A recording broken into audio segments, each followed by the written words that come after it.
Hello everyone at Hardcore Guides. My name is David, also known as Tikrono, and welcome to day 2 of our Pikmin 3 Deluxe No Death Run Ultra Spicy. I might just say Pikmin 3 No Death Run. I guess Ultra Spicy. But anyway, we're going to Garden of Hope. I think this one took me 4 or 5 tries to do, but then again, no, I think it took me 2 tries, and then I could have beat it faster. So then I decided, you know what, let's do it, and it took me 2 more tries after that. So yeah, it's not that bad. Now I don't know how I want to speed up certain parts of the video, stuff like that. I didn't do any in this video. Spoilers, no fast forwarding. But I think after watching at least a couple parts through. So this is the first time with time limit. Like I said, you have 13 minutes instead of the normal 18. And since we only have access to Alf, we're stuck with one Pikmin, or one captain. Which, if you have more captains, it makes multitasking a lot more easier. Now, you can easily kill these Bulborbs, or Dolph Bulborbs if you want to be accurate, by throwing Pikmins on it, but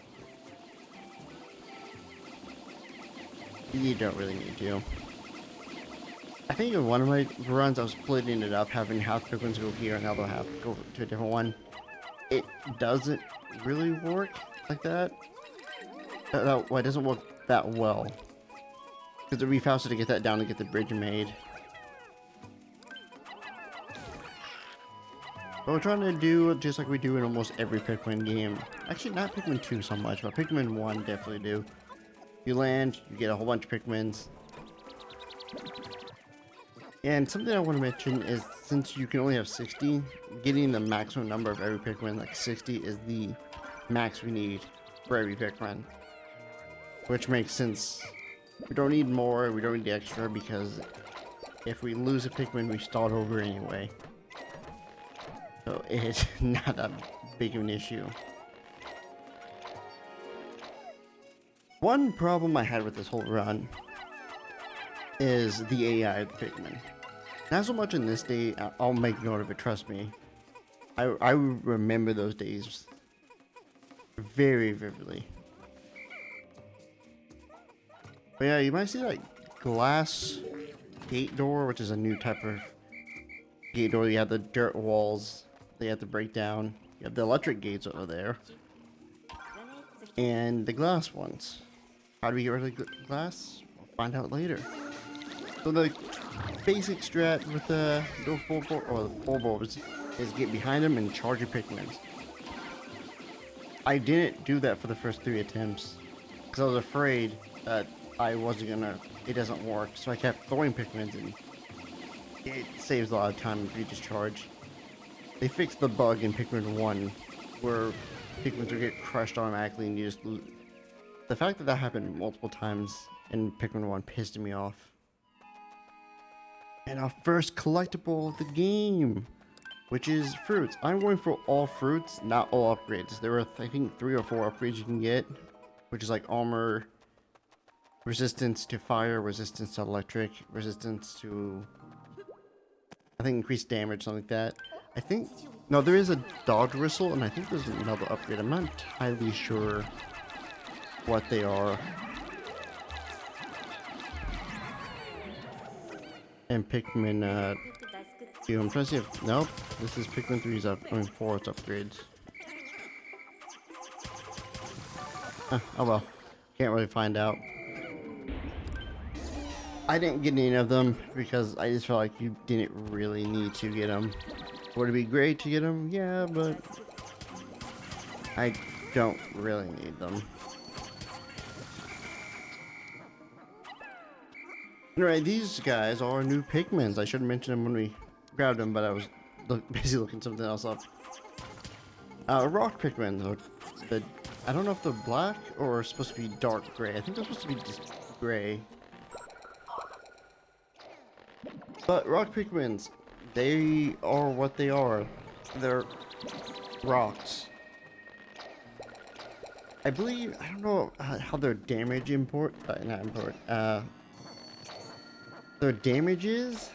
Like, I know reds have the 1.5 extra damage, I don't know if rocks have that damage when you throw them. I do know rocks do more damage than letting them just bounce in. That's how you get rid of the glass walls. You just have rock do it. Rock Pikmins are your go-to. They're really useful for a lot of things. The only thing I don't like about it is throwing Pikmins in this game. It feels a lot more slower than it does in like Pikmin 1 and 2. You can chug Pikmin in 1 and 2, but this one is like a set throwing speed. But in this game you can throw captains, so you can get those hard to reach places. And this is the feature that added in this game, the Go Here feature. Which this explains you what that is. Pretty much you can tell a captain to go somewhere, they will walk there automatically. So you can send a captain somewhere, control another one, do something, switch back, rinse and repeat. I should mention this as well, those electric gates. Electricity in this game is not as scary as it was in Pikmin 2. Because in Pikmin 2, electricity killed you instantly. In this game, it just stuns Pikmins. They don't die, they don't anything. Of course, Yellow's being immune to it means they don't have to worry about it. But that's really about it. Something I didn't like about this game, and they also did it again with Pikmin 4, is they kind of stopped the whole colored Pikmins. Like, you know, red, white, blue, yellow, purple. And now they have just what they are, like rocks, and later we get another type of Pikmins known as winged Pikmins. In Pikmin 4 there's ice Pikmins and then glow Pikmins, and I don't know. I feel like it just lost its charm with the color, without the colors. Which is kind of funny, I don't call blue Pikmins anymore. There's whole time when I was doing these, I kept talking to myself whenever I got mad, and so I'm like, oh, I don't have enough water Pikmins. Like, they're not water Pikmins, they're blue Pikmins.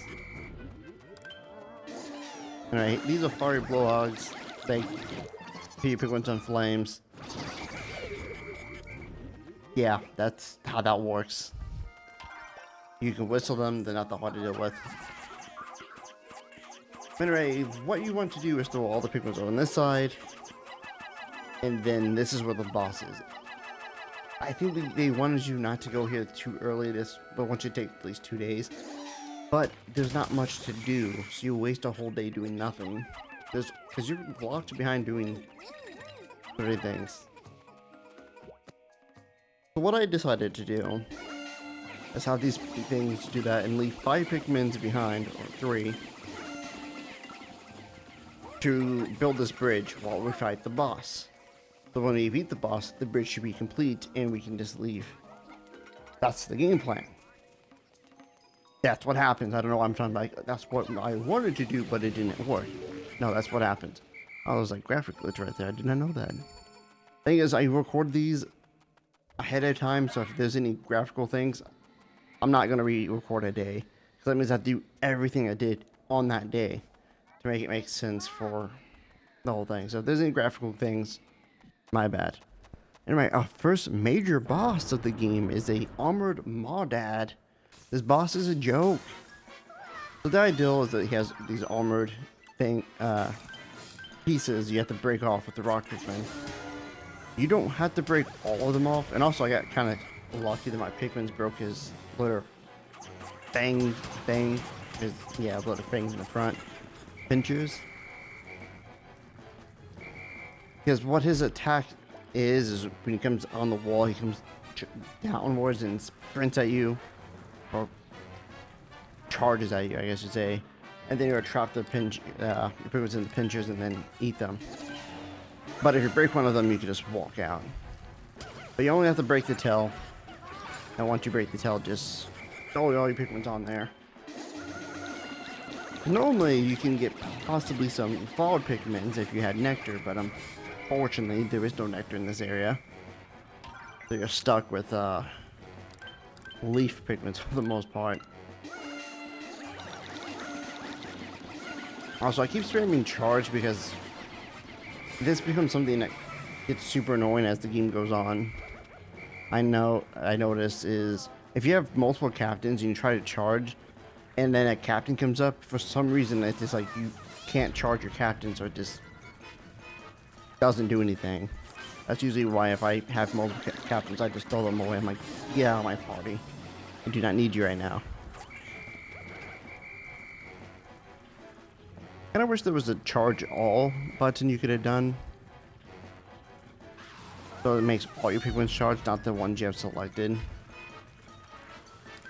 Also, I had to pick him at 1 pixel of HP and it annoyed me. Something I wanted to do, but I just couldn't do. If I had 100 Pikmins, I could do it, but I don't have 100 Pikmins. And I was trying to get back all the bosses, but it's not that hard. All they do is give you Pikmins. If you want to know, they give you... Does this not tell me? Oh, it gives you 50 Pikmins. 50? Damn.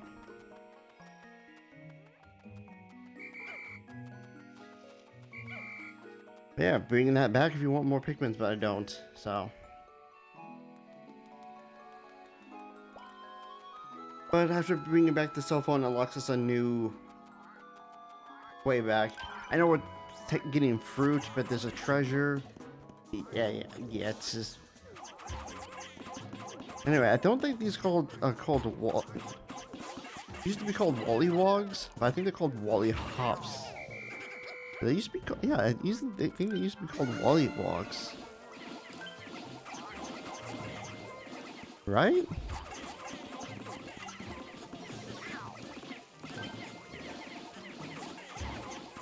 Oh yeah, in certain games it's called the Wollywog. I was like, for the longest time I thought these things were called yellow Wollywogs. It used to be the most terrifying enemies in the Pikmin games because they can crush Pikmins. Awesome. Something else about rock Pikmins. They can't be pierced. They can't be crushed. Those two things right there already make these Pikmin the best Pikmins in the game. Second best. The reason why is a lot of enemies have piercing. Well, basically, by pierce, they have like a needle that stabs your Pikmins to eat them. These guys can't get pierced, so awesome. And you're not getting crushed, even more awesome. Anyway, we have a weight puzzle to do here, which is just like you think, oh, we put Pikmins on one side, opposite Pokemon. Now there is 2 fruits here, and this puzzle, there's one at the other side. Of course, we can't get to it, but it tells you, yeah, we can't get to it because of the gate, and it's a lot more challenging, but there's a way around it once we get back here later. But yeah, something new they added to this, and I appreciate it majorly. When it gets down to the hurry up portion, where it's like you're almost out of time, it gives you how many Pikmin are missing. So in this case, we're missing 28 at the moment. And the second thing, they have a ring around the base. Any Pikmin inside that is safe. Any Pikmin outside will die. I'm so glad they added that into Pikmin, because you might be like, oh, it's close to base, but it actually isn't. That's actually pretty much... I probably could have sped this part up because it's really just now waiting. I'll probably do that more in part 3. Oh no, we got the maximum Pikmin, which is 30. I mean 60. Which is good, because having 60 Pikmins means you don't have to wait plucking Pikmins. You can just head it in and get those Pikmins. I did that a couple times, I think in one of the days. I don't remember which one. And by me getting this fruit, this is the maximum fruit we can get as of right now. Most of them are locked behind a door.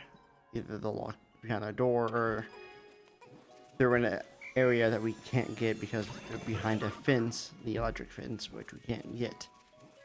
Or they're in water. One of the two.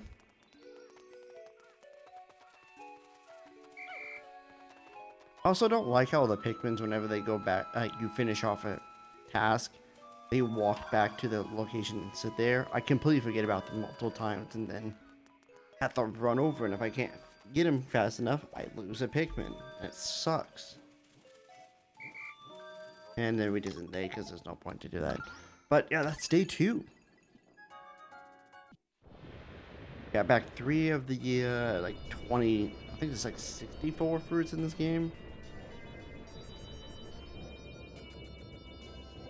And with completing day 2, originally I didn't beat the boss this day.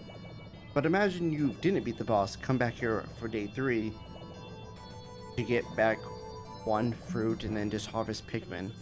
And since there's no nectar, you don't really gain anything. And since I killed all the enemies, there would be no enemies either.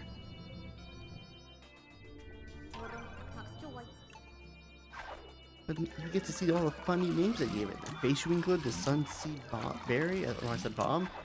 The Fire Breathing Feast? I think that's a dragon fruit.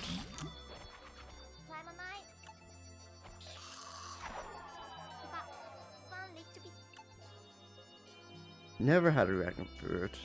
Probably never will. No, I mean, you never know. And there you go. Day 2 is done. I'll see you guys in day 3.